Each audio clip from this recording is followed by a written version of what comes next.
అనంతపురంలో ట్రయాంగిల్ ప్రేమ వ్యవహారం తీవ్ర విషాదాన్ని నింపింది. ఒకే వ్యక్తిని ప్రేమించిన ఇద్దరు యువతుల మధ్య తలెత్తిన వివాదం చివరకు ఒకరి ఆత్మహత్యకు దారితీసింది. సహోద్యోగి నుంచి వచ్చిన బెదిరింపులతో భయపడిపోయిన ఓ యువతి తీవ్ర మనస్తాపంతో ప్రాణాలు తీసుకుంది. ఈ ఘటన స్థానికంగా కలకలం రేపింది.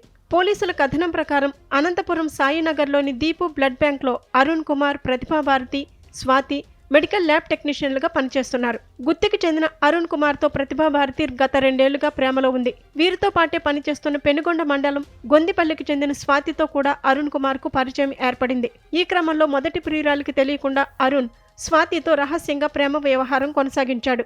కొంతకాలానికి ఈ విషయం ప్రతిభాభారతికి తెలిసింది. దీంతో ఆగ్రహానికి గురైన ఆమె సోమవారం ఉదయం 7 గంటల సమయంలో స్వాతికి ఫోన్ చేసి తీవ్ర స్థాయిలో మందలించింది.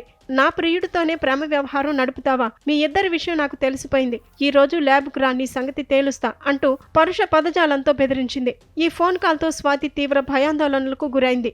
సహోద్యోగి బెదిరింపులతో తీవ్ర మనస్తాపం చెందిన స్వాతి తాను ఉంటున్న హాస్టల్లో తన గదిలో ఎవరూ లేని సమయంలో ఫ్యాన్కు చున్నీతో ఉరివేసుకుని ఆత్మహత్య చేసుకుంది.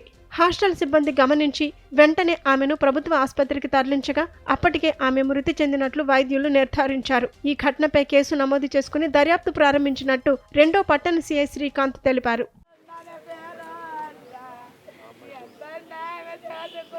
తల్లే